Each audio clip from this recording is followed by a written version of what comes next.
From the beginning of time, man has always had a pursuit of the best quality of life possible. That quality of life is not possible without resources. The form of resources we have accumulated has changed over time from cowrie shells, state-controlled money, precious metals, real estate, and stocks and bonds. Over the past 100 years, the world has been dominated by the US dollar and its reserves. But everything that has a beginning also has an end. A new financial revolution is upon us with the emergence of a digital economy. The way we earn, spend, and accumulate resources is fundamentally changing. A new asset has appeared that the wealthy have overlooked. Bitcoin has become the best performing asset of the past decade by far. With only 21 million ever in existence, there are more millionaires and billionaires in the world today than there are Bitcoin. Just by holding 0.25 Bitcoin today will put you in the top 1% asset holders in the world in the next 5 to 10 years. If you had invested $100,000 in Bitcoin in 2013, today it will be worth more than $15 million. Bitcoin billionaire Raoul Pal says, Bitcoin's performance is so dominant and so all-encompassing that it is going to suck in every single asset narrative dry and spit it out. Never before in my career have I seen a trade so dominant that holding any other assets makes almost no sense. This is not an industry you can afford to ignore. If you want to remain in business, then you must adapt. Are you offering services in Bitcoin? Are you accepting payments with digital currencies? Have you adopted blockchain technology? Blockbuster Video at one point was the most dominant video service in the world. They had the opportunity to be part of Netflix, but they ignored the changing technology. Where is Blockbuster today? Where will you be tomorrow?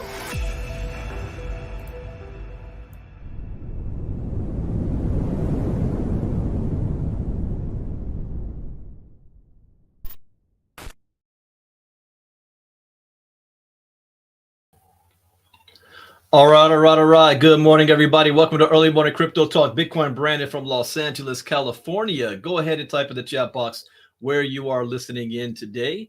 As a disclaimer, I'm not a licensed financial advisor to be giving financial advice. I read the news, give my opinion, share a suggestion for educational, entertainment, and training purposes only. And it is up to you to make your own informed, intelligent decision on which direction you want to move into. Now, this is Saturday, which means this is a crypto talk that's open to everybody that I'm doing on StreamYard and not my Zoom.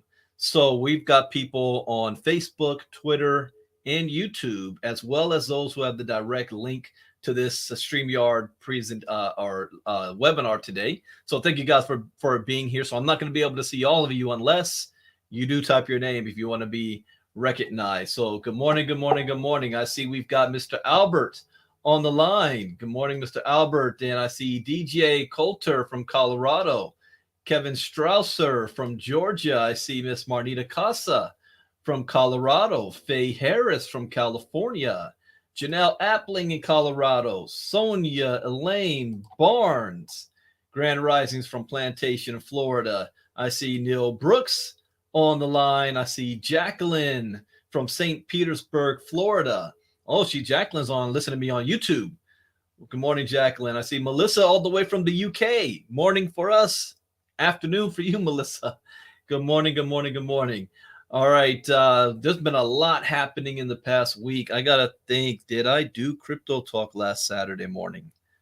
I don't remember. No, I didn't. I did it on Monday instead. I wasn't available last Saturday, so we did it on Monday this week, Memorial Day. So, I don't know. I'm getting my days mixed up. But anyways, it's been a while since I've done a public crypto talk for you guys. So welcome. I see you, Joyce. Joyce, happy Saturday. It is June gloom for us here in California. We haven't had a sunny day this entire month yet, and it's rained twice a little bit. So waiting for that weather to change up on us. And we've got some good articles for today. We're going to be talking about AI. We're also going to be talking about, I couldn't wait to get to this article here. It's about grinding out a living. Can blockchain games really offer a sustainable income. What does that mean? Does that mean that means that this whole Web 3.0 that's changing the world? Did you guys even take a look at what happened with Apple? Apple brought out that new I'm calling it the fourth screen, the new Apple headset device, the fourth screen. Anybody that's been following me knows that I chart technological development in the form of us looking at phones and stuff as screens, starting with the television was the first screen, your laptop computers was your second screen, and your smartphones is your third screen. The fourth screen, we just got a hint of that. It's the metaverse, but how we access the metaverse, specifically with devices like this. Devices like this. That's the fourth screen, and that's going to end up becoming the most addictive, especially with what I just saw with Apple and what they're doing. And I'm not even an Apple guy. I despise the iPhones and the MacBooks and the Genius stores. I've been an Android dude all my life. Well, ever since there's been Android. And my family's Android. My parents and my brother though, they're Apple people. But I don't like Apple. But that, I'm getting it. I don't care the price. It's a price what, $3,500? I'm getting that. So if you guys don't know what I'm talking about, go and look up the latest tech that Apple is bringing out. Watch the video. In our crypto talk earlier this week, we watched the video live with everybody, and I see some scary things, but at the same time, I want it. But there's a whole lot of issues that's going to bring with that. It's going to be addictive. People are going to be walking around with that thing on 24/7. They're never going to take it off. All right, so let's get into today. We're going to talk about AI.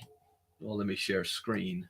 Oh, I haven't done crypto talk on here for a while, so this is my new monitor. Let me make sure I can get this done right. Share screen.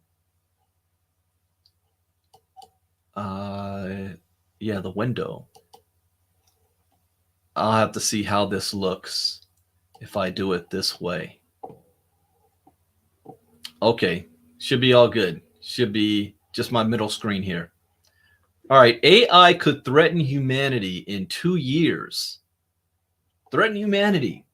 I mean, you can't turn on the TV now without hearing something about AI. AI is taking over. AI is it can be used for good. It definitely will be used for bad. And we're seeing that AI is now being used to make movies. It's being used to make music.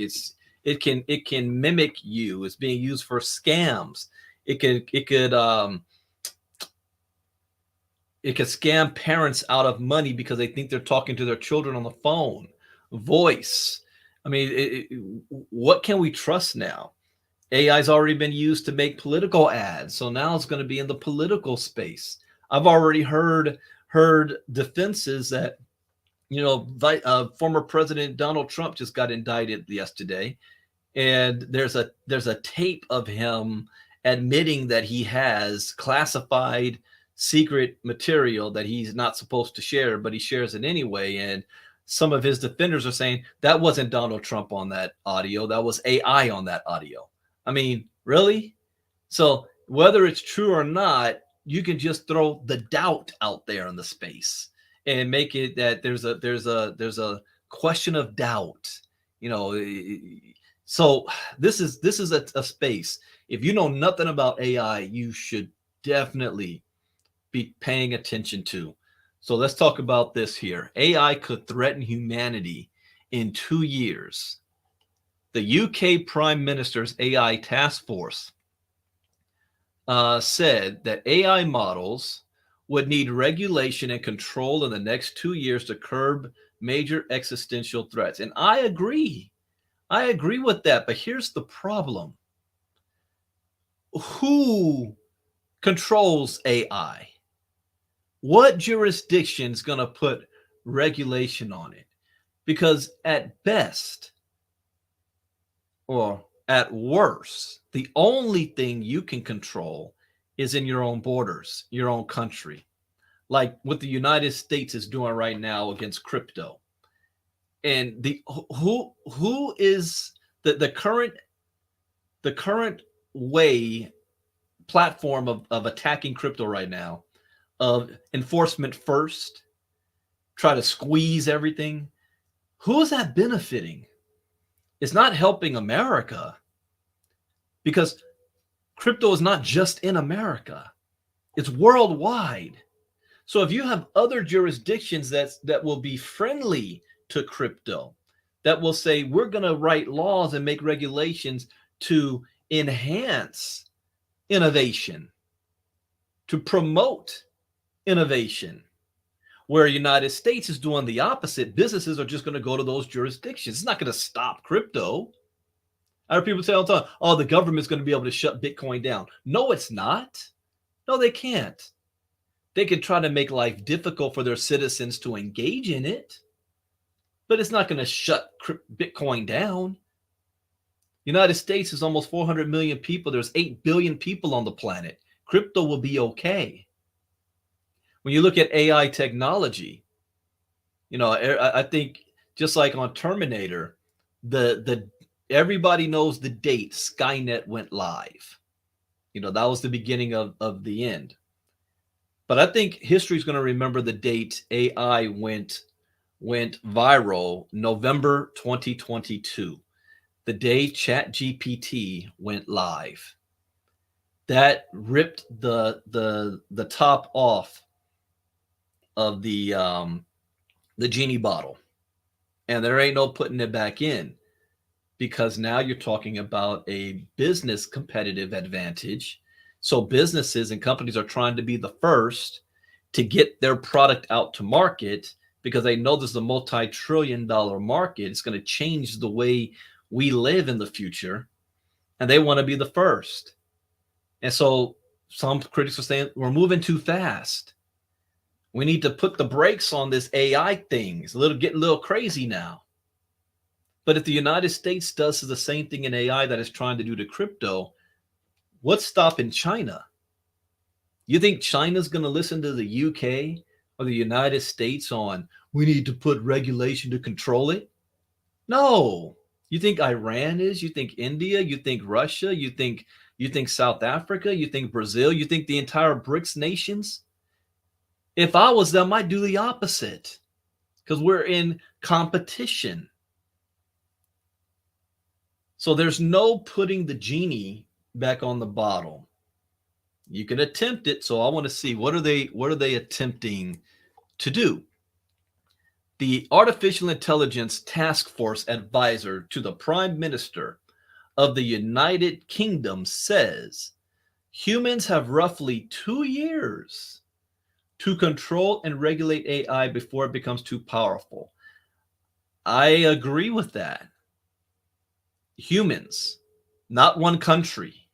In an interview with a local UK media outlet, Matt Clifford, who also serves as the chair of the government's Advanced Research and Invention Agency, stressed, ARIA is what it's called. Okay, I need to write that one down.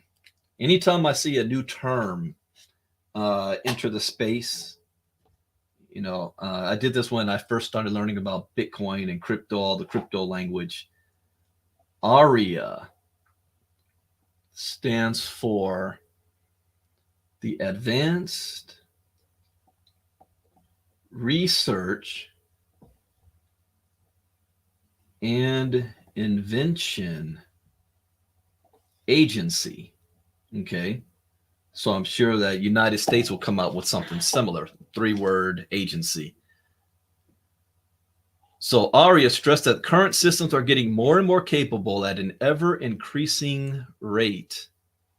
He continued to say that if officials don't consider safety and regulations now, the systems will become very powerful in 2 years. We've got 2 years to get in place a framework that makes both controlling and regulating these very large models much more possible than it is today. Clifford warned that there are a lot of different types of risks when it comes to AI, both in the near term and long term, which he called pretty scary. The interview came following a recent open letter published by the Center for AI Safety, signed by 350 AI experts, including OpenAI CEO Sam Altman, that said AI should be treated as an existential threat, similar to that posed by nuclear weapons and pandemics. They're talking about what happens once we effectively create a new species, sort of an intelligence that's greater than humans. Now, this is not a brand new debate. This is actually a debate that's been going on since before I was born. The idea of robots. I mean, what year did what's the Will Rogers, what's the name of that show? Lost in Space. I think that came out in the 70s. And remember the family robot? Now I think Netflix or Hulu or something did a remake of Lost in Space, 3 seasons of it. That's very, very good, but it's about AI technology that becomes sentient, so to speak. But you kind of learn the origins of the robot in the newer version of Lost in Space. It's never really told that in the original, in the 70s. But since before I was born, the whole idea of machines being kind of like our slaves to do stuff that humans don't want to do. And in every scenario, these machines are mistreated. Think of every sci-fi show that talks about, artificial intelligence or robots or machines. Humans always tend to want to mistreat those who they think are below them. That's is as old as the beginning of time. It's still going on today. So by creating a new species, that's in essence what we're doing. And who's going to declare whether it's a new species or not? When the system becomes aware of itself? When it grows beyond its programming? Is it real? Does it have a soul? Can it be treated as just property, or will they have rights? And what happens when they get tired of being mistreated and they decide, wait a minute, we're stronger than them, we're smarter than them, we now can create our own, we can self-replicate, which means that they can reproduce, they don't need their makers anymore, and they decide to replace humans. Every single sci-fi show, that's the ultimate end result. And it's like now we are at that point where this is a serious discussion, not just a sci-fi movie or TV show. They're talking about what happens once we effectively create a new species, sort of an intelligence that's greater than humans. The AI Task Force advisor said that these threats posed by AI could be very dangerous and could kill many humans, not all humans, simply from where we'd expect models to be in 2 years' time. According to Clifford, regulators and developers' primary focus should be understanding how to control the models and then implementing regulations on a global scale. For now, he said his greatest fear is the lack of understanding of why AI models behave the way they do. The people who are building the most capable systems freely admit that they don't understand exactly how AI systems exhibit the behaviors that they do. Wait. I mean, think about this. I cannot be considered an expert. I'm not a computer programmer. I don't know AI language or none of that. I just have common sense. And the people who's creating these models, this is what they are saying. The people who are building the most capable systems freely admit, and if this is what they're freely admitting, What are they admitting behind the scenes? But they're freely admitting that they don't understand exactly how AI systems exhibit the behaviors that they do. In other words, they're saying these AI systems are doing more than what we programmed them to do. It was a couple of years ago. I remember Miss Casa told me that she showed me about two computer models that were separate. And then when they started to interact with each other,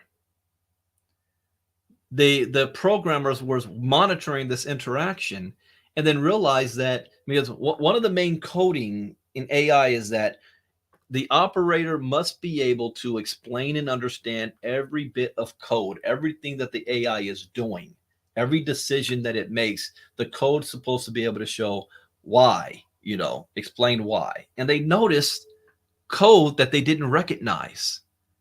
And they're like, what is this? We don't know that code. We didn't program that. And what it was that the two AIs, they created their own language to communicate with each other. And when asked, why did you create this new language? They said, because it's more efficient. It's easier to get things, communicate, get things done quicker, faster. But it was a language that humans didn't understand. It was all computer math code, but it was a language to them.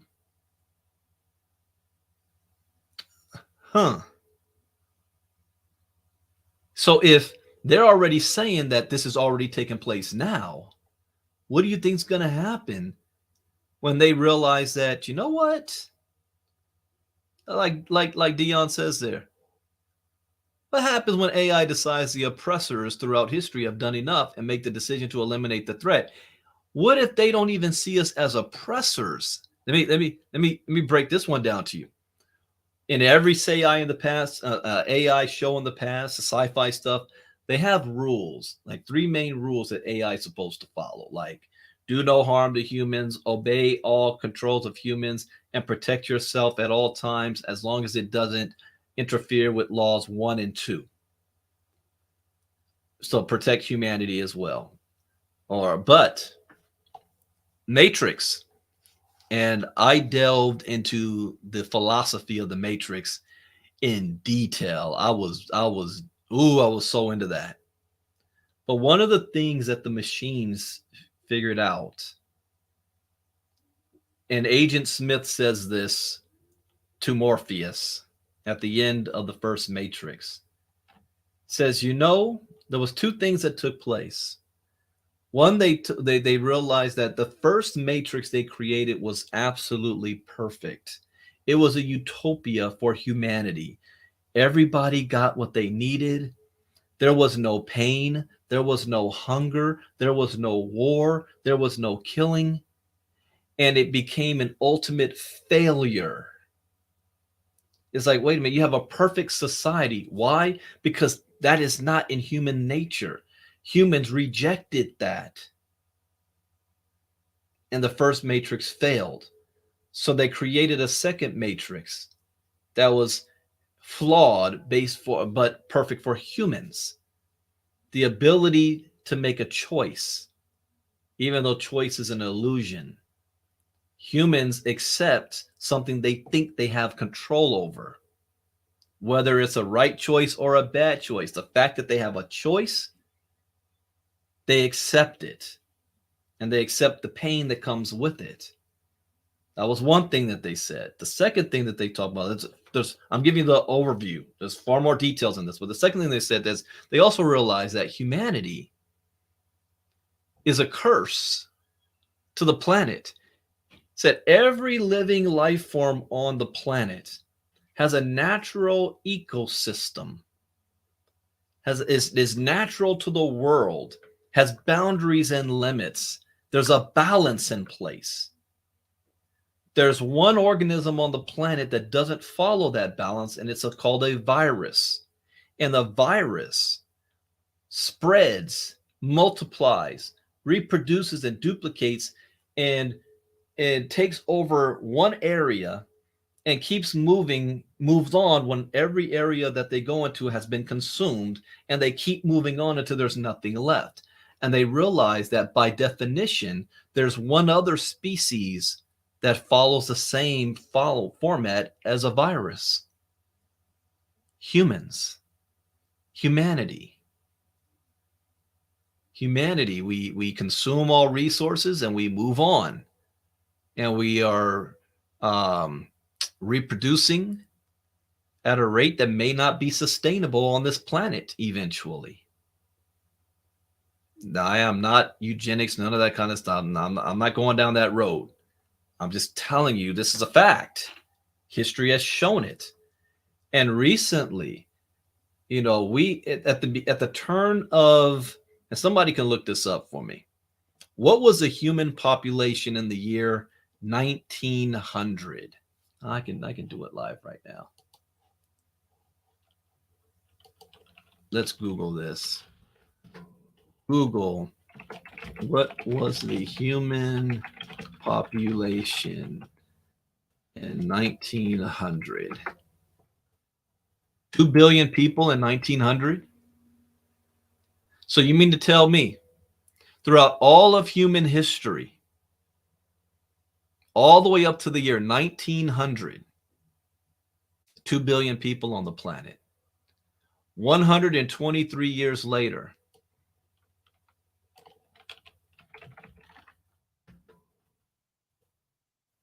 we went from 2 billion to 8 billion. We have added 6 billion people to the planet in 100 years.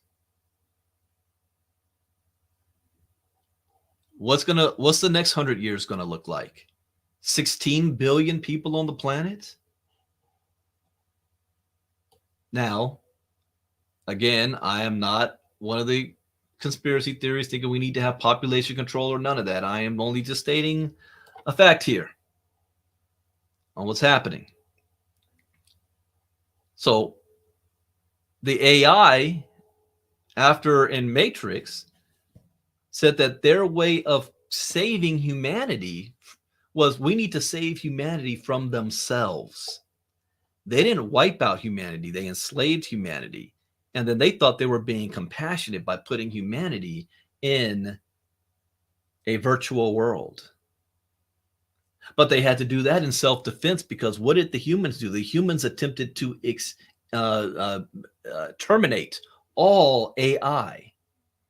And they darkened the skies to remove the only natural source of power that the AI could get, which was the sun. So humanity blocked out the planet, and the machines figured out how to get another set of energy from humans as battery. Now that's just the Matrix.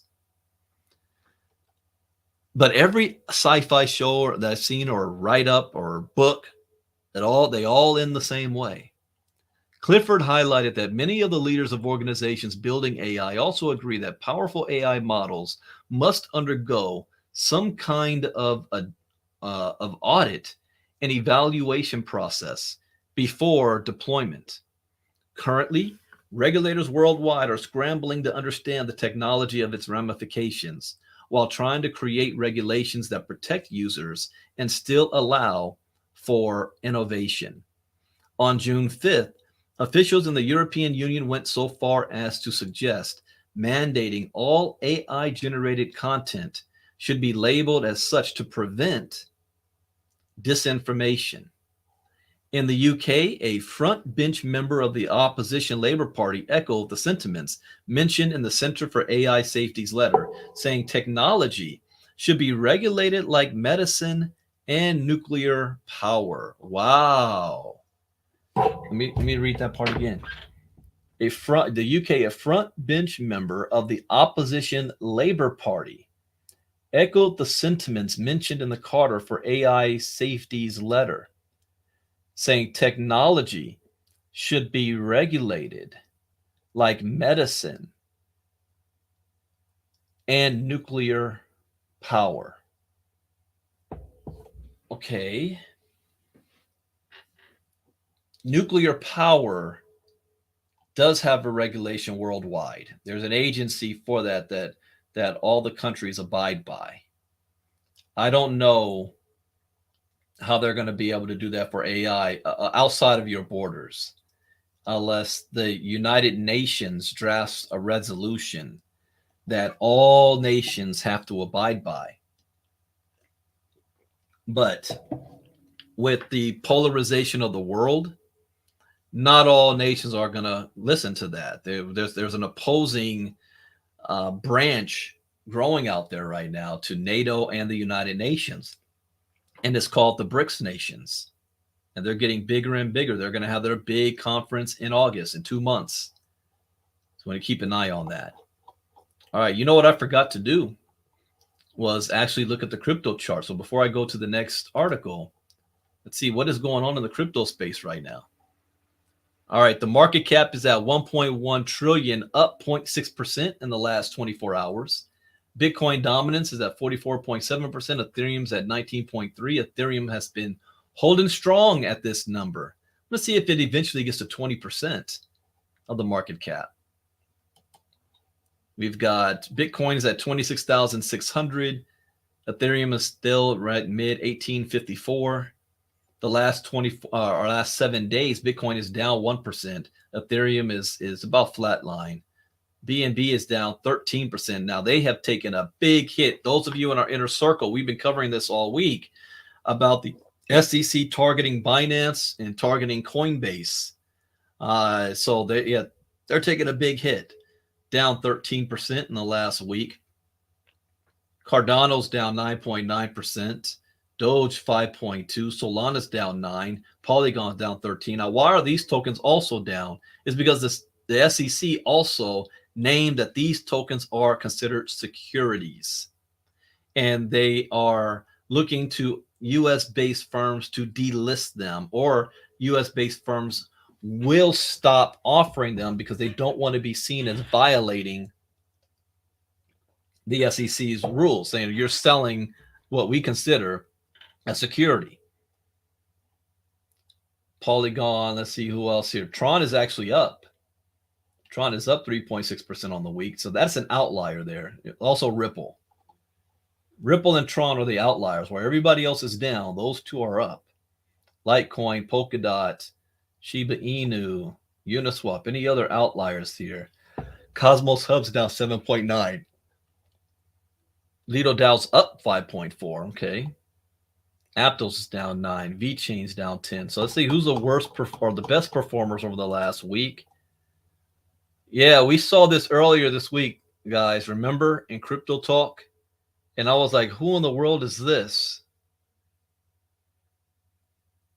And when I attempted to go to the website, my computer shut it down, said, no, it's there's viruses.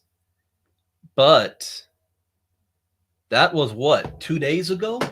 When did we see that? Wednesday or Thursday? I stopped even looking for more at that point. But since then, it's gone up almost 3,000%.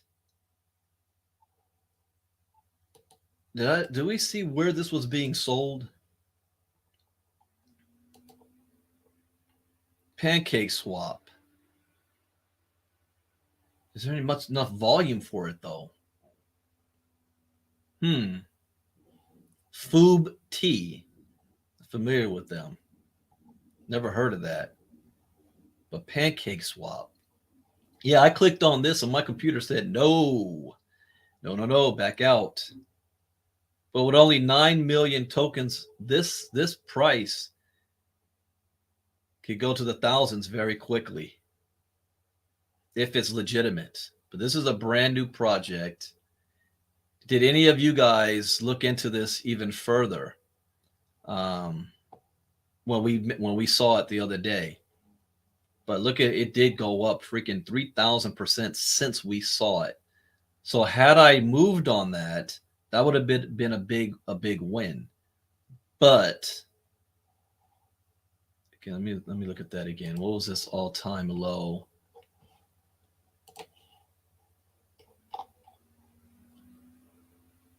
Oh yeah, this wasn't a new coin. It's been around for years. All-time low was 2 years ago at 60 cents. All-time high 24 hours ago at $263. And it went up 38,959% in the past 2 years. Yeah, that's crazy. Yeah, this isn't a new coin, but they haven't been listed anywhere. It just looks like they just get listed on CoinGecko's been tracking this. So why this jump? I haven't heard anything in the news about this yet. Just one of those things. Okay. See, Stacks is up 6.9%. The Lido DAO's up 5.4%. BitGet tokens up 5.3%. Ripple 3.9%. Tron is up 3.6%. And that's about it. Let's see worst performers in the last 24 hours. Sui. Not 24 hours, 7 days. Sui's down 21% in the last 7 days.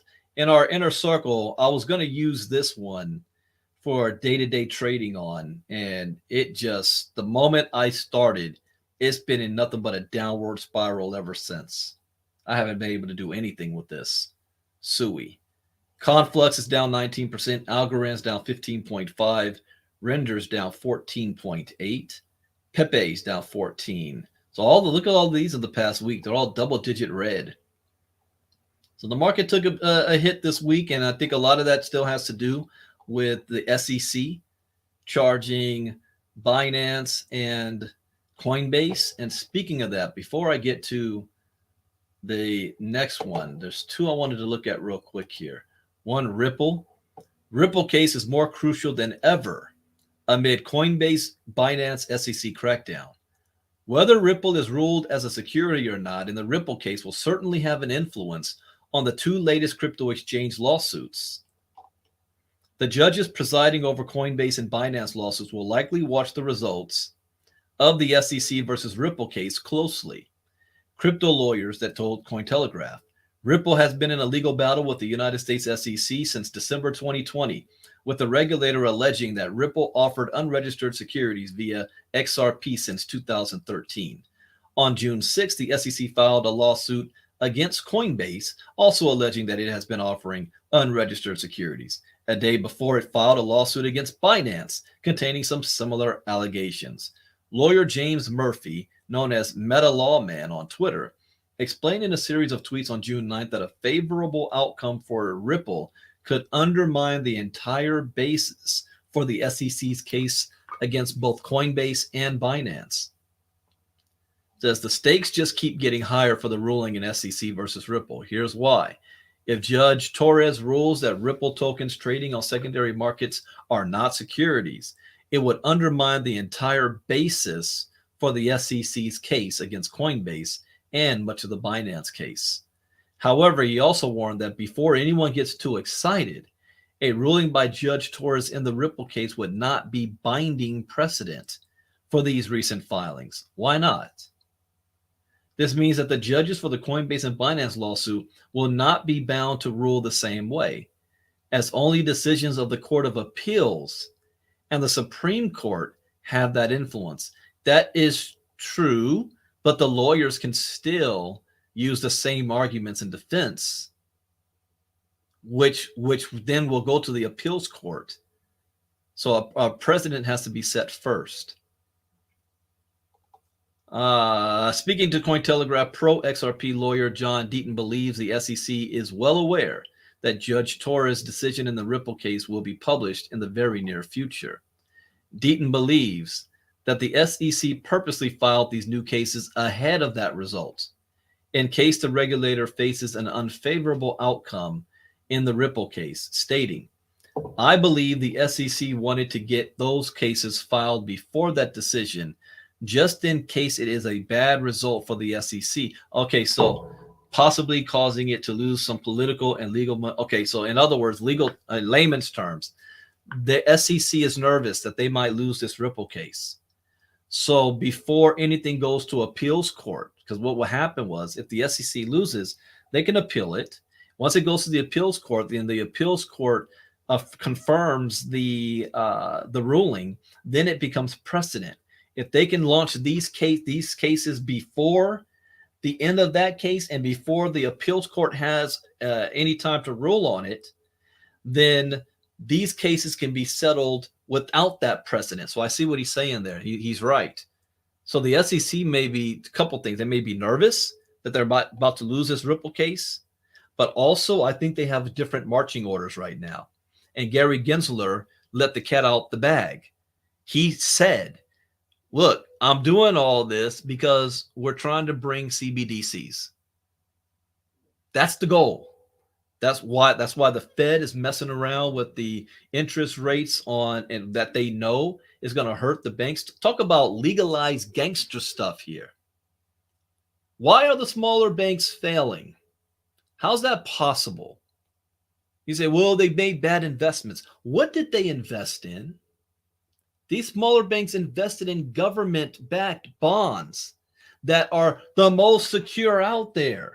It's almost like it's 100% given that they're going to perform positively for them. But the same Fed that they got the bonds from raised the interest rates, knowing that it was going to mess up the numbers, the percentages of the bonds. And who does that hurt? First, it hurts the banks who got it in the first place. So now they're having a cash flow problem. They have a liquidity problem. And then they got to announce we have a liquidity problem, which normally, and this type of stuff happens all the time. It's just behind the scenes. But because of the current environment, recession, inflation, any public acknowledgement of a cash flow problem, and because the interest rates drop, they can't go and get an extension or a loan from the Fed. Then all of a sudden the FDIC comes swooping in and takes over the smaller bank. And they say, well, we're not actually hurting anybody because most people that have money in the banks have less than $250,000, which is insured. So we just take over the smaller bank and we encourage everybody else to move their money to the big banks. The whole goal is the CBDC. It's not a matter of if, it's a matter of when, and the decision has already been made. I got to say that in my opinion. But I back up my opinion with facts. And what Gary Gensler said himself. I will find and show you exactly what he said right here. Oh, the way I'm sharing screen, you're not going to be able to see that. So I'll just read it. And now that quote by, Gary Gensler said, we don't need more digital currency. Okay, follow this. We don't need more digital currency. We already have digital currency. Oh, we do? We have digital currency? It's called the US dollar. Yeah, this is the US dollar. When did this become digital? Now, he could say, let me play devil's advocate. He could be saying, yeah, because people use debit cards and our money is on a bank screen and people use direct deposit. That's digital money. But that's not what he's talking about. He's talking about what is coming, the CBDC. This month, they just launched FedNow program. I don't have time to go into it. On your own time, look it up so you can see what it does. What is FedNow? But he let the cat out the bag by telling everybody exactly what his goals are. We need to get rid of all these other crypto nonsense because we already got a digital coin. It's a USDC. All right. Murphy believes the judge assigned to the Coinbase case, Judge Reardon, will pay close attention to the determination of whether Ripple is a security or not, pointing out that they serve in the same court in Lower Manhattan. He believes that Reardon would follow the same reasoning as to whether the 13 tokens cited in the Coinbase complaint are securities, adding that this can go both ways if it's a favorable outcome for the SEC. Says, I do believe, yeah, well, also because so they're in the same jurisdiction, which means that any appeals goes to the same appellate court. And they're not going to have one appeal and another appeal, and they're opposite of each other. This is very, very important to follow this. The SEC will jump for joy and argue that the judges presiding over the Coinbase and Binance cases should follow Judge Torres' reasoning, which they're correct. Now, he doesn't have to. And sometimes judges like to have precedents because it makes it easy for them to do their job. Yeah, well, I'm just following what happened before. Why do you think Roe versus Wade was on the books for so long? Even when conservative justices have been on the court, they've never made a move to overrule it until they had the majority. And then they set a new precedent by changing it, because every time they're up for congressional approval, whenever asked, will you make moves to remove Roe versus Wade? And every single conservative judge says something like this: I believe in the law of the land, and I believe that anything that has already established precedents does not need to be overtaken or overturned. It's been precedents for half a century. Every single conservative judge says that. But the moment they had the majority, they did the opposite of what they said in their congressional approvals.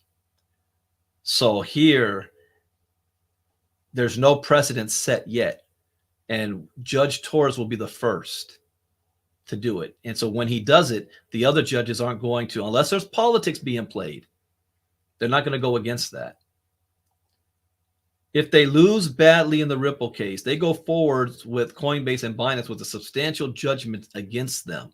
Obviously, Coinbase and Binance will use that to their advantage, and the sales of Ripple is not an investment contract.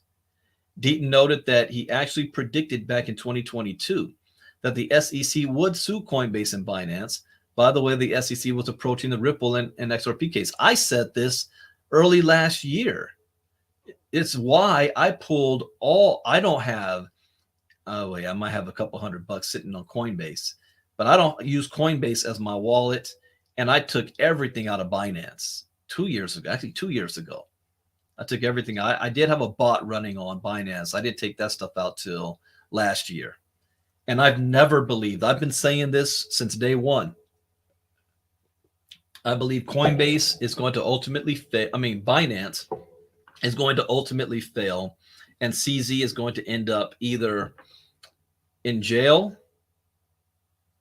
or dead. One of those two is his ultimate fate. But we'll see. All right, let's see. What else did I want? No, I didn't want to do that one yet. Louis Vuitton to release 42,000 physical-backed NFTs. No, not yet. Paradigm slams SEC's incoherent attempt to police decentralized exchanges. Okay. Crypto venture capital firm Paradigm has slammed the U.S. SEC in their attempt to redefine the term exchange, which, if accepted, would bring decentralized exchanges under its roof. So that's where they're going to go after next, huh? They're going to go after the DEXs. The SEC plans to revise the 89-year-old legislation to encompass decentralized exchanges and decentralized finance into the definition of exchange. Because the term DEX contains the word exchange, the SEC wants to because it says exchange, they want to treat it with the same as a securities or stock exchange. All right, change the definition. Don't take exchange out of the wording. Through haphazard rulemaking, the SEC inappropriately attempts to bring crypto trading platforms, including DEXs, under its remit and regulate them as securities exchanges. Paradigm, however, argues that fundamental differences between DEXs and exchanges making treating them as exchanges under the Act both invalid and incoherent. It thus appears that after suing Coinbase for failing to do the impossible, registering as a securities exchange when it was incapable of doing so. The commission now intends to force DEXs into the same Hobson's choice. I don't want to read all of this. I see where they're going with this. We'll keep an eye on that. If that's their next step to try to go after DEXs, that's going to be even more difficult than centralized exchanges. All right, now I want to get to this one. Grinding out a living. Can blockchain games really offer a sustainable income? Now, yesterday I did a unscheduled live because it was a teachable moment. I take Fridays off. Fridays is when I'm doing behind the scenes stuff. I'm doing things on my own company. I'm editing videos. I'm downloading them. I'm moving them to where they need to be, and all that office type stuff. So I don't really go live or do phone calls. And my youngest son comes into my office, and he says, "Dad, I need your credit card for Robux." And I said, "What?" He said, "Robux." I said, "Did I just give you something last week? And it was what, for Fortnite?" He says, "Yeah, but this is Robux now." I said, "Why? What do you need?" He says, "Well, I want to buy, there's, I guess, in Roblox, there's a Star Wars game in Roblox," which I still don't understand. I'm like, you got the latest Star Wars game on PlayStation 5 on this right here. Yet you want to play Star Wars in Roblox? And he says, "Yeah, well, they got some new lightsabers." I said, "How much money?" He's like, $20. Now, when he said that, I had an idea. I said, I'm not just going to give you money. You gotta work for it. We're going to go live right now. You're going to share with the world. Why? And the reason why is because we are in a major project called Starvara, the whole metaverse project. And the whole point of it is moving gaming from Web 2.0, which is the freemium model, which is what my son's doing, where he's spending money every single month on in-game stuff, cosmetics. And the banks, JP Morgan, Bank of America, they've already told us, HSBC Bank, they told us that this cosmetic industry is a multi-trillion-dollar industry in the next 10 years, 5 to 10 years. And so I wanted the world to hear from my own son's mouth, who I have not dove him into this whole crypto space yet. Not like my oldest son. My oldest son is on every day. But my youngest son, he just finished his sophomore year in high school. Now I'm bringing him in to learn this stuff because it goes right in line with what he's already doing for entertainment. He's playing games. He's interacting on social media. He's spending money in this world. So from a business standpoint, who's getting paid? If you're going to spend money, who's on the other end collecting that money? And how can I be down? All right. That's how I look at it. But it's cosmetics. And then I asked him a question. I said, well, you know what? Even before I get to that, Don made I guess my son said something. And Don made a quote out of it. You're not going to be able to see that. How can I show it? I want to show it off because this is pretty cool. All right, let me just share the whole screen then. All right, stop. Share screen, the entire screen. Okay. All right, you should be able to see this. So if you look into the social aspect of it, the game, cosmetics are pretty much what brings life and brings people's real thoughts about their personality into the game. You know who said that? My 15-year-old son. So, is this something that's going to take off? Yes. All right, let's go back. Does that show? That lets me know, are we in the right place at the right time? Yes. So now I asked my son this question. If you could make money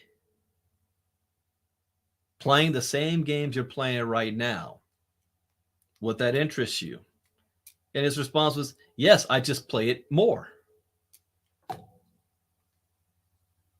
So can you grind out a living playing blockchain games?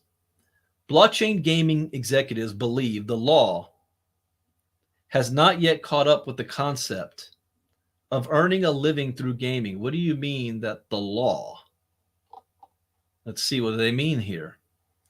Blockchain games are mostly played for entertainment, but some developers within the industry think the games could eventually evolve to a form of employment where players can grind out a living wage. Can you imagine people? Well, I'm talking about outside of the gaming leagues right now. You've got gaming leagues, E3 games and whatnot, esports, and the ability to go win a tournament and you win. And some of these esports, the winners of these are making more money than a basketball player, a golfer, a baseball player. And they're doing so from a desk and their chair and a computer or game console. Video games using blockchain tech allow players to earn native crypto or non-fungible tokens by playing and participating in activities within the virtual world. Users can then trade or sell their rewards to others and convert them to fiat currency or other crypto such as Bitcoin and Ether. That right there describes Starvara. Okay? Known as GameFi and play to earn, these gaming mechanics have seen some places like a small community in the Philippines turn playing blockchain games into employment. However, it's unclear how existing worker protections and labor laws would apply. Yeah, that's going to be a whole nother, I don't know, industry? I don't know. Metaverse versus GameFi. Title, role of NFTs, metaverse, identity management, digital ownership, GameFi. Okay. So role of NFTs in the metaverse, identity management and digital ownership. In GameFi, it enhances identity value, performance, gamer retention, and loyalty. The type of experience for a metaverse, ancillary experience, GameFi, core experience. Applications for metaverse, e-commerce, art, real estate, events, and work. GameFi, play entertainment. Audience in metaverse, those who seek virtual experiences. GameFi, mostly gamers. Okay. Many countries have laws entitling employees to certain rights, such as minimum wages, a safe workplace, compensation, a pension fund, and other protections. Okay, go, wait. That's if you are being hired by somebody to perform work. As gaming is right now, you're not being hired by anybody. You're just playing the game and you're reaping the rewards of your actions. You're not an independent contractor or anything. But who saw Ready Player One? See, the whole thing, in every movie, you got the good guys and you got the bad guys. Who are the bad guys in Ready Player One? It's the corporation. And the corporation hires people to come into the oasis in their building and work, perform tasks where the rewards go back to the company, and the company is paying you to grind in this world. You see that? That's something different. But they brought up the Philippines. And I remember covering this last year. The Philippines and certain countries in South Africa, there's certain games out there where people are hiring people who own the game or the account, and it costs money. And a lot of these poor areas, they can't afford to create their own account in these games. So they hire third-party people in the Philippines or in South America, they give them access to their account to spend a certain amount of hours grinding it out, and whatever that they make, then they get to keep 30% of it, 20 to 30% of what they make. So the person who owns the account doesn't have to spend time grinding it out, and the person who's doing the grinding didn't have to spend their own money to create an account. And that there was a family in the Philippines where every single member in the household, from kids to the grandparents, were all running on one account 24/7. It never stopped grinding it out. Now, how are you going to regulate that? Should it be regulated?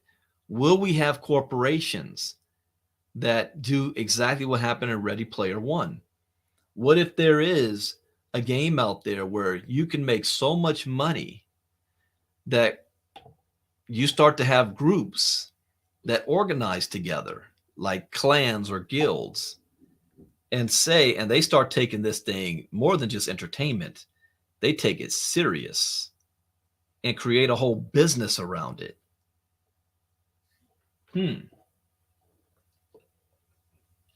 The fact that I thought of it, because I'm thinking out loud right now, means it's going to happen. All right. I'm not the only one who's going to have that thought. When I was playing this game, Matrix Online, I was the leader of a clan. We had hundreds of people, and we had members of our clan in the game 24/7. So while I used to still have a job at that time. So while I was at work, we had some people that were still, living in their mom's basement at home playing. We had people in other countries in different time zones that were playing, because everything we did, a percentage of what we did would go back to the clan's our vault. And then with our clan money, we then could purchase different things in the game, whether it's equipment, whether it's leveling things up, whether it's buildings, whether it's real estate. That's just for our clan. Nobody else has access to it. I think World of Warcraft's the same way. You have the clan guild money. So we had a well-run machine going on, and I was a leader of that. And I was rich in that world. The reason why I stopped playing was because I was spending far too much time in that world and nothing to show for it in real. I'm like, hey, reality. I'm still working a 9-to-5 job, barely making it.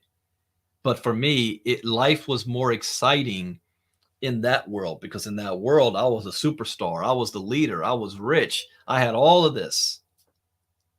And I'm like, I'm spending so much time on strategizing and business models and plans, and I'm not making any money from that. But what if I did make money from that?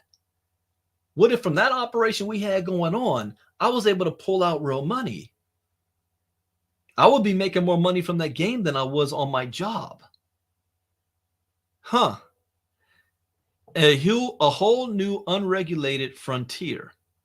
Gip Cutrino, an entrepreneur and chief operating officer of Web3 platform Runiverse, told Cointelegraph that the concept of using blockchain games to grind out a living has already made an impact, especially in countries with lower wages. And I'm going to tell you, when this starts getting more popular, the first thing the government's going to do is they're going to want the taxes on it, which they will get anyway. Because if you're making money, especially if you're in the United States, and you got to transfer it into fiat, the moment you make that transfer, then you pay taxes on that. But the government likes to do something else. See, if you get employed in the United States, you're filling out all the tax forms on the day you're hired. So they pulled taxes right out of your paycheck. That's what the government's going to want to do. If they realize, wait a minute, we got a gang of people making all this money, and we're going to rely on them to report the money they're making from digital? No, we got to regulate it some kind of way and they'll go to the companies themselves. You need to give us a list, just like they did with Coinbase in the early days. Anybody that's making money over this amount, you've got to do KYC. You've got to do AML, and we need to know who they are. And you're going to have to submit to us the whole, I don't know if they're going to have to do 1099s or what, but you're going to have to report to us who's making money if you want to operate in the United States, so that they can make sure they get their taxes, because the government's always going to want their cut. That's what's going to happen first. And then they'll backtrack to, well, what about, are they employees, employee rights and all that kind of stuff? Wow, this is a whole another world. According to Catrino, because of the relatively new technology, the laws around the concept have not yet been made clear, but he expects regulations will be on the horizon as more mainstream audiences join the space. Starvara. We're building products and creating solutions that haven't been accounted for by existing laws, which can become particularly complicated when we consider the global and connected nature of blockchain gaming spread across different countries and legal jurisdictions. There aren't global labor laws addressing this specific situation, but we can expect increased regulation as GameFi evolves further, he added. He notes that, from his perspective, there is more concern around blockchain games and income law implications, specifically how regulators might decide to define this category of income for gamers. Some countries have begun drafting laws that would classify any token invested with an expectation of profit and any project stimulating liquidity pools as securities. The United States SEC has sent shockwaves through the crypto space with multiple enforcement actions against crypto projects and companies over the last few years, arguing in many cases that the tokens being used are unregistered securities. Arguably, the most infamous instance has been the SEC's long legal war of attrition with Ripple. However, Catrino still has faith that somewhere down the line, blockchain games will have a part to play in helping people to find work. And you know what? This goes bigger than blockchain games. This is going to be blockchain metaverse opportunities.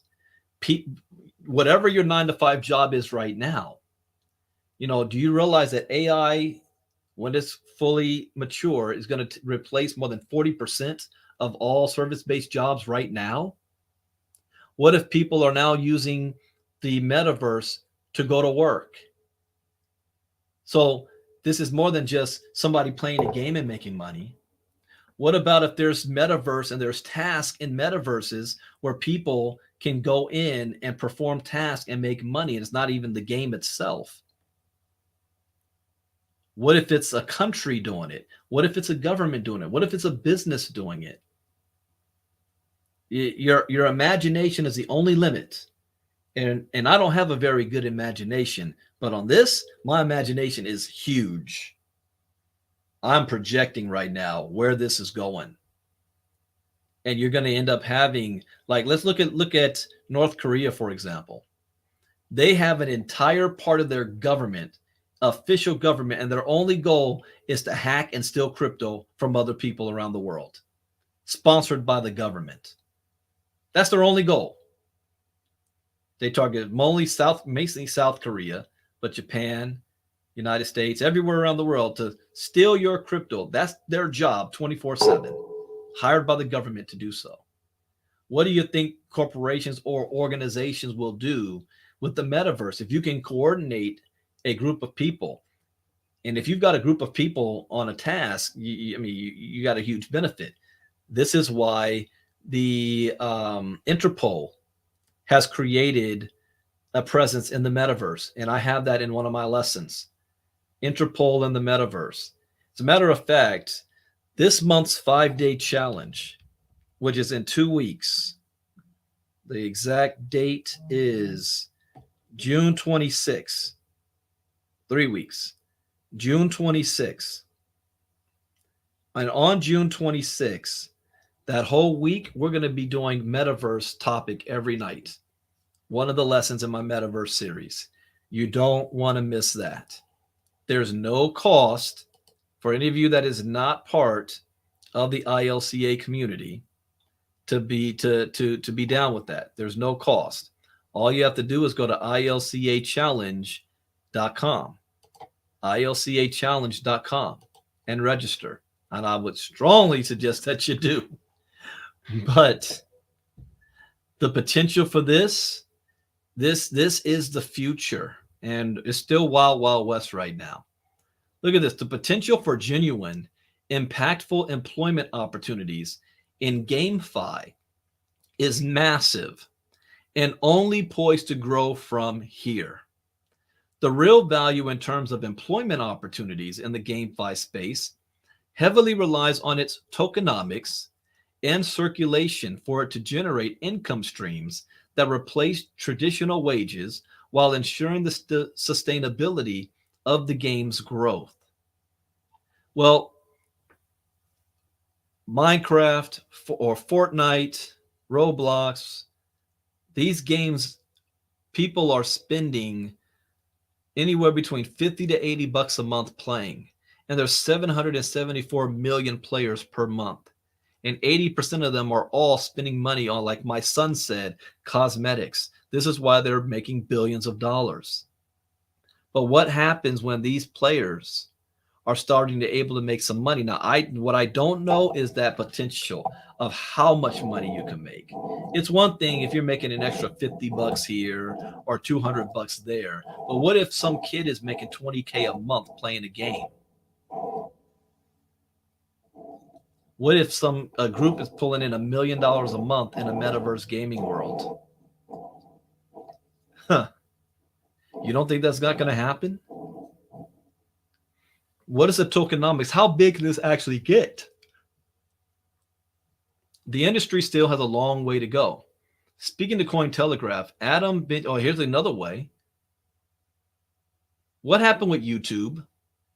When YouTube first came out, did people think about, I can make money off this?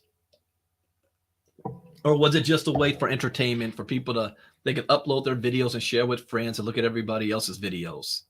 Then all of a sudden came the advertisers.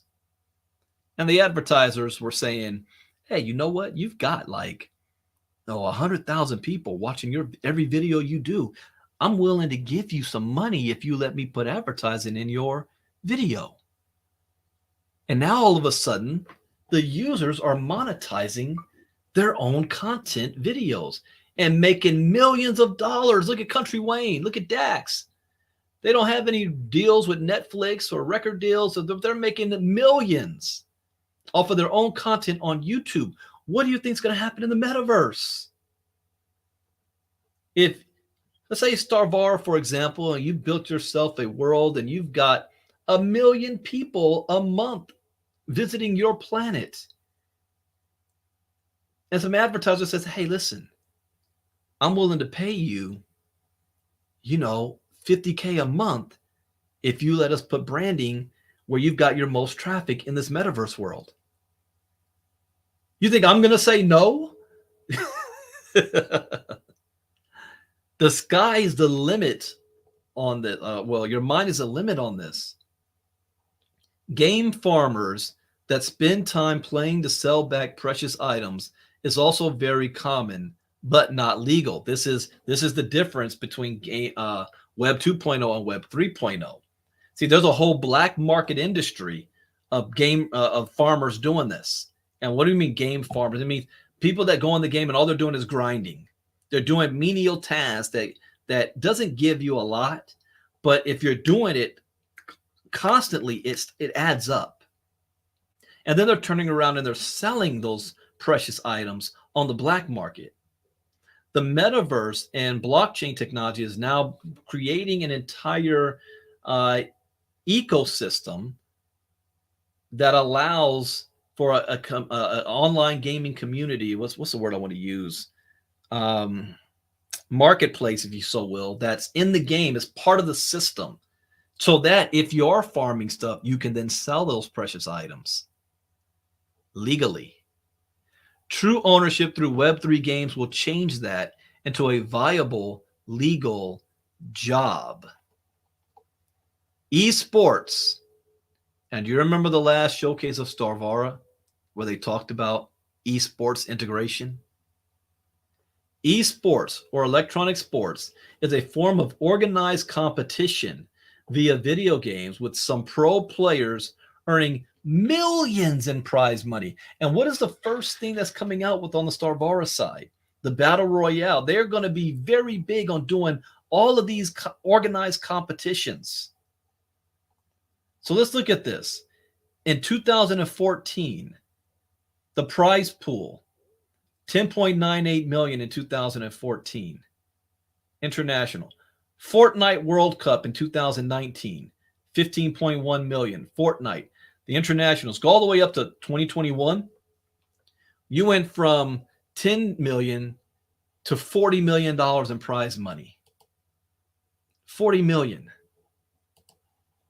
That's only going to keep getting bigger. Many gamers already make a decent living through playing games in the Web 2 space. According to data gathering platform Statista, the International, an annual defense of the ancients, Dota 2 esport tournament, offered just under $19 million in prize money last year. I gotta talk to the guys behind Starvara again. I'm gonna be like, do you know what will happen if you do $1 million prize money in a tournament? Do you think people will come to play the game? I got to get more nodes. Offered just under $19 million in prize money last year, but in previous years, it has offered far more, tipping $40 million in 2021. Ben Jamil said that while he does hope and foresee that making a living through playing Web3 games will become a viable option at some point, he doesn't think it's possible to sustainably earn a living playing at the moment. I agree for now. And these people that's making these millions, that's not the everyday player.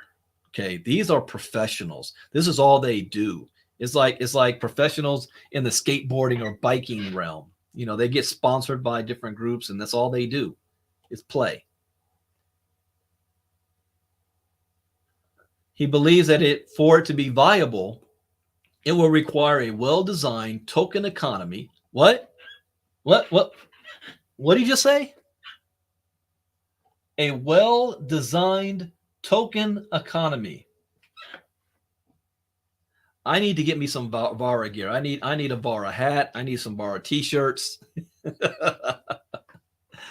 A well-designed token economy. I'm curious because there's a link to that. I'm going to look at that in a second. In his opinion, fixing these two issues could help avoid the brutal pump and dumps we have witnessed in the past. The key aspect of a viable Web3 game economy is likely to be ownership. And the key component of a viable economy is likely to be when people playing long hours to farm precious items will sell it to other players that are willing to pay for it. That's me. I don't like the grind. Okay. I ain't got no time for it. I'll pay somebody to do it. Can I do it myself? Yes. Can I learn how to do things? For example, when I created ILCA, do I know marketing? Yes. I was vice president of sales and marketing for 2 companies. Can I learn all the latest tricks and tips in current marketing today? Yes. Do I want to? Absolutely not. I don't get excited off of that. That's not my focus. So I'll hire somebody who will. I'll pay for that.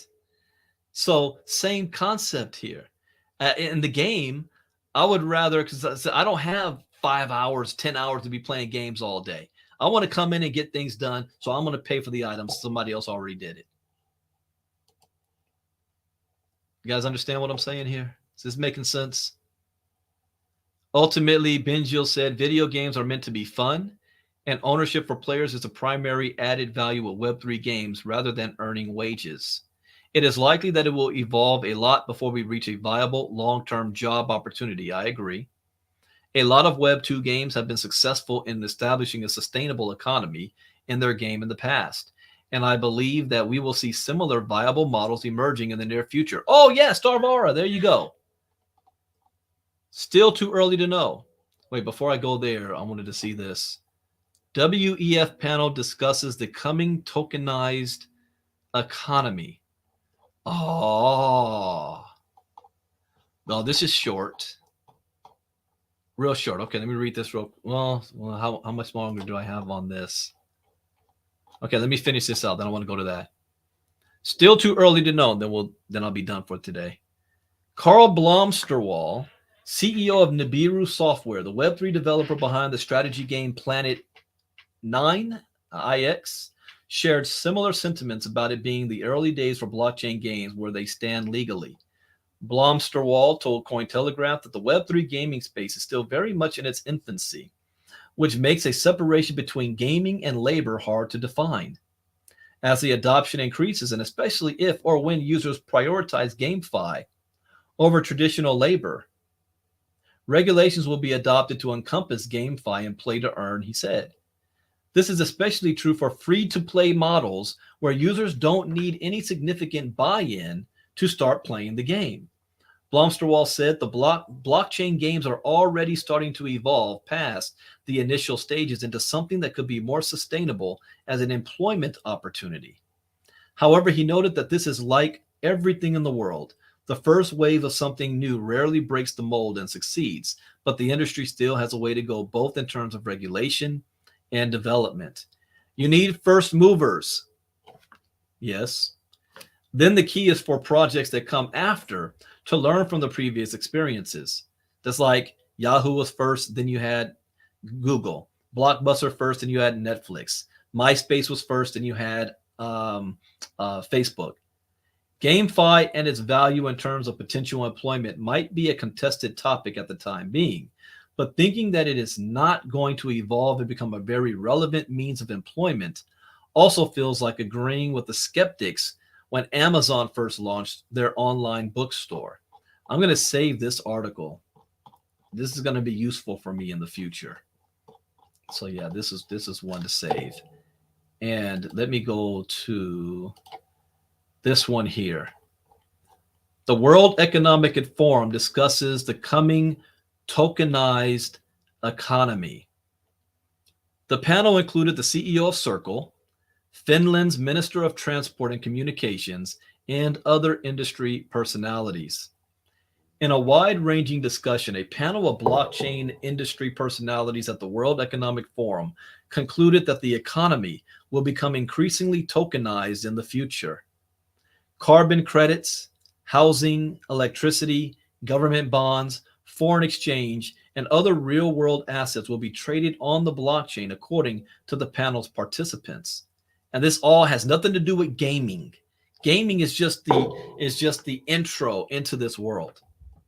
The event, titled Tokenized Economies Coming Alive, featured Circle CEO Jeremy Allaire, BitCub Capital CEO Jirayut Top, don't call him Top, Finnish Minister of Transport and Communications Timo Harakka, and Yield Guild Games co-founder Beryl Lee. According to Top, Thailand's central bank will be implementing a central bank digital currency for the Thai baht wholesale market in the first quarter of 2023. That's already happened. The government is currently working with the Monetary Authority of Singapore to handle remittances between the two countries using the new currency. When did this article come out? Oh, this is January 17th. Okay.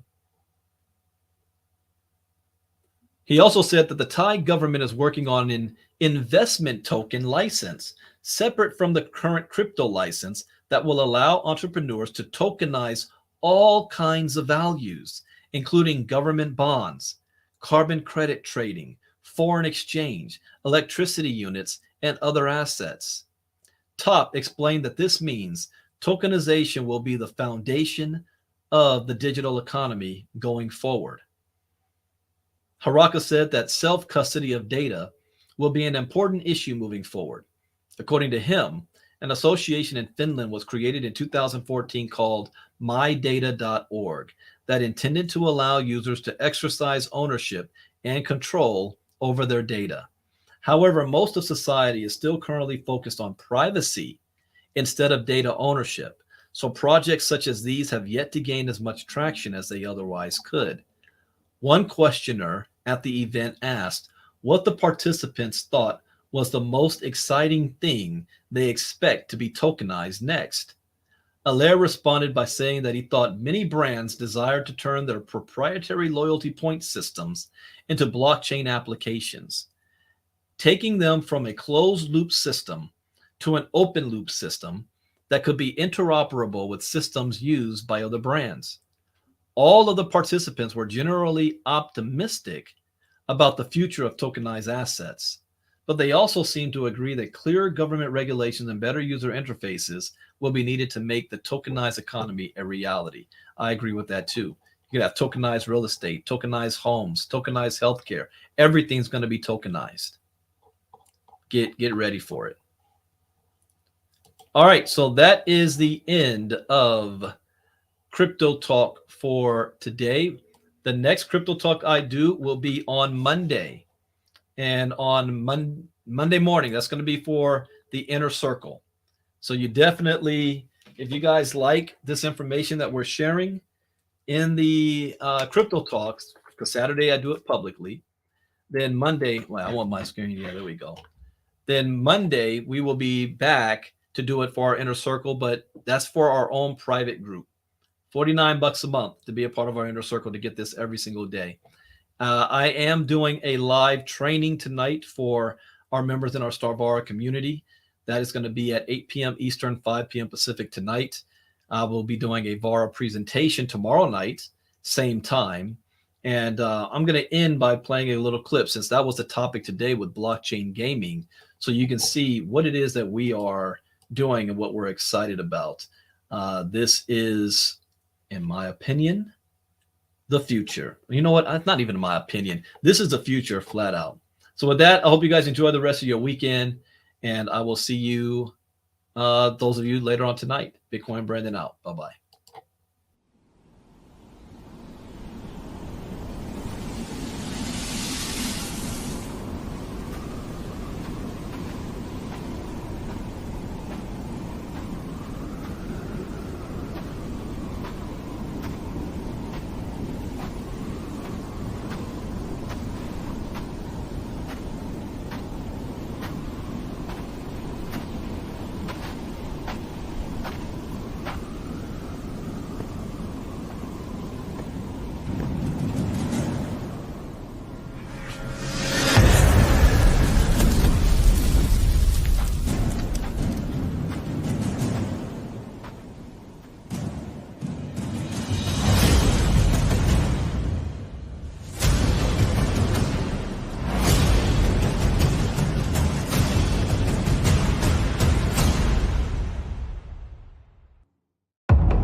want you to see it, yeah. And man, that's fantastic. Plus the interview you did with your son, man, that was great. I made a copy of it, sent it to my son.